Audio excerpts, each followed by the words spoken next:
तुर्तास राजीनामा देऊ नका, तुमचं काम सुरू ठेवा, अशी सूचना केंद्रीय गृहमंत्री अमित शहा यांनी उपमुख्यमंत्री देवेंद्र फडणवीस यांना केली आहे। तसंच शपथविधीनंतर पुन्हा सविस्तर बैठक घेतली जाणार आहे। देवेंद्र फडणवीस यांनी काल रात्री आणि आज दुपारी अशी 2 वेळा अमित शहा यांची भेट घेतली।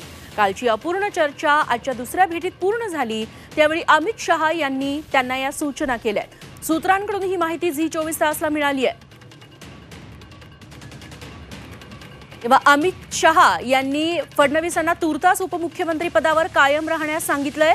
मात्र लोकसभा निवडणुकीमध्ये भाजपची जी पीछेहाट झाली, महाराष्ट्रात जागा कमी झाल्या, त्या पराभवाची जबाबदारी स्वीकारण्यास फडणवीस तयार आहेत। आपल्याला सरकारमधून मोकळं करावं अशी त्यांनी मागणी केलेली होती।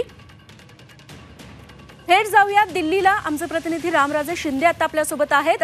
रामराजे, दिल्लीत नेमकं काय घडलेलं आहे? अमित शहांनी फडणवीसांना सूचना केल्याचं कळतंय, तुर्तास आहे त्या पदावर राहा असं त्यांनी सांगितलंय।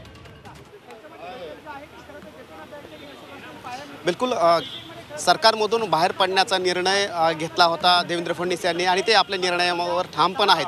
परंतु अमित शहा यांच्याकडून त्यांची समजूत काढण्याचा प्रयत्न करण्यात आलेला आहे की असं जर केलं तर भाजपच्या कार्यकर्त्यांचं मनोबल जे आहे त्याचं खच्चीकरण होईल। त्यामुळं पक्षाला कोणती अडचण येईल असं कोणताही निर्णय आत्ताच तुम्ही घेऊ नका। मात्र पक्षाला उभारी देण्यासाठी आपण हा निर्णय घेत असल्याचं देवेंद्र फडणवीस यांनी सांगितलेलं आहे। परंतु अमित शहा यांनी सांगितलेलं आहे की तुर्तास तुम्ही त्याच पदावर आणि सरकारमध्ये राहणं हे आवश्यक आहे, गरजेचं आहे आणि महाराष्ट्राच्या दृष्टीनं, भाजपच्या दृष्टीनं पुढे एक आराखडा आखला जावा आणि कशा पद्धतीची रणनीती असावी हे सुद्धा तयारी करावी। आणि त्यानंतर शपथग्रहण कार्यक्रम झाल्यानंतर, शपथविधी झाल्यानंतर पुन्हा एकदा दिल्लीमध्ये एक बैठक घेतली जाईल आणि या बैठकीमध्ये पुन्हा आपण एकदा चर्चा करूयात अशा प्रकारच्या सूचना सुद्धा देण्यात आलेल्या आहेत। त्यामुळं एक प्रकारे जे की निर्णय घेण्यात आला होता देवेंद्र फडणवीस यांनी, त्याला काही कालावधीसाठी का होईना पुढे ढकलावा लागणार आहे।